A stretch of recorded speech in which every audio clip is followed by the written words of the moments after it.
사기업의 경우에는 조금 다릅니다. 사기업에서 주로 가장 많이 보는 것은 실제 관련된 경험이 있느냐라는 것을 매우 중요하게 생각합니다. 그러니까 관련된 곳에서 인턴을 했던, 단기 알바를 했던, 아니면 관련된 학교에서의 프로젝트, 아니면 어떤 대외 활동을 했던 이런 것들을 좀 더 중요하게 보는 편이고, 이것을 면밀하게 보려고 많이 노력을 해요. 채용 과정 중에서.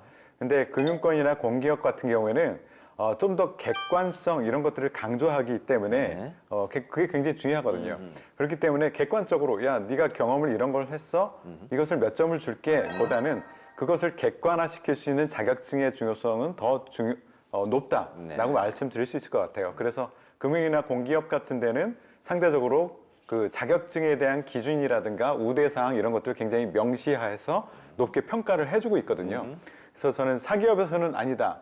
금융과 공기업에서는 같은 직무라면 비슷하게 필요한 자격증 이런 것들이 있을 것이다 라고 말씀드릴 수 있어요. 아, 네. 이렇게 또 세 부류로 나눠서 말씀을 해주셨고요. 우리 이건 컨설턴트님. 예.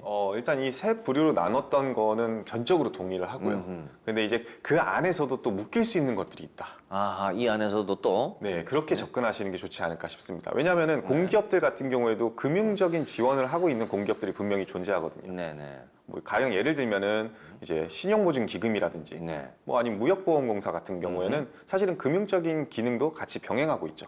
이럴 때는 사실은 공기업을 지원한다 할지라도 금융권도 같이 지원할 수 있는 공통분모에 있는 스펙이 분명히 존재할 거고요. 그리고 반대로 사기업 같은 경우에도 금융과 관련돼 가지고 경영 지원이라든지 재무 파트라든지 회계 파트 같은 경우에는 또 어떻게 보면 일정 부분 도움이 되는 자격증이 분명히 존재할 거고요. 아, 또 이제 세 부류로 나누지만 그 안에서 또 뭐 부류가 있으니까 또 묶을 부분은 묶어서 이렇게 지원할 필요가 있겠군요. 자, 그렇다면은 같은 직무일 때 공기업과 사기업이 선호하는 자격증이 좀 차이가 있습니까? 예, 차이가 있습니다. 이게 하나의 예를 들어 드릴게요. 공기업 기준으로 공기업은 이제 직무를 아주 상세하게 나누진 않아요. 사기업에 비해서.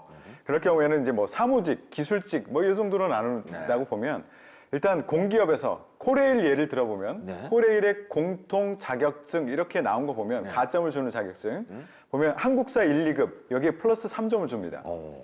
그리고 모스 마스터 자격증 플러스 3점 줘요. 그리고 워드 프로세스 자격증 플러스 1.5점을 줍니다. 사기업에 가서 이공계가 이 자격증을 딱 써서 냈어. 뭐야? 공기업 가려고 그랬나? 우린 보지도 않는데. 이렇게 될 거예요. 예. 그 인문계 같은 경우에도 자격증이 아니라 관련된 경험이나 열정을 보여주는 것이 훨씬 더 낫다. 이 자격증보다는. 이공계 같은 경우에는 전공 관련된 자격증은 물론 도움이 돼요. 전공, 뭐 기계공학과인데 기계와 관련된 자격증, 건축과인데 건축과 관련된 자격증. 이거는 되는데 아까 얘기했듯이 한국사 1, 2급, 모스마스터 뭐 이것 따면은 지금 뭐 하는 친구야? 이런 생각을 하게 됩니다. 우리 김태성 컨설턴트님 약간 좀 부정적이죠.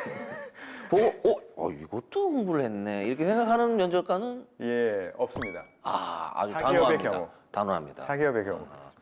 그래서 또 우리 김태성 국장님이 아까 기조 발언을 보면은 그 얘기가 조금 많네요. 우리 직군이랑 상관없는 자격증을 왜 공부했을까? 그 시간에 차라리 다른 우리 직군에 맞는 걸 더 공부했으면 어땠을까라는 게 그래서 그 걱정이 여기서 이제 나오네요. 예, 만약에 이 자격증을 우리 뭐 삼성전자의 설비기술 직무에다가 지원을 할 때 이거를 썼어요. 그러면 굉장히 의심의 눈으로 쳐다봅니다. 기업에서 계속 걱정하는 것이 뭐냐면 우리 회사에 정말 열정을 가지고 관심을 가지고 끝까지 일할 수 있을까 이걸 굉장히 중요하게 보는데 이런 자격증을 가진 친구들은 삼성전자든 뭐 SK 하이닉스든 뭐 LG 에너지 솔루션이든 들어가 보면은 회사 들어가면 어려운 일이 분명히 생기거든요. 그럼 이런 친구들, 이런 자격증 가지고 있는 친구들은 분명히 내가 이러려고 여기를 들어왔나? 금방 공기업 신청. 갈래, 공무원 할래 이럴 가능성이 높다라고 의심하면서 쳐다봅니다.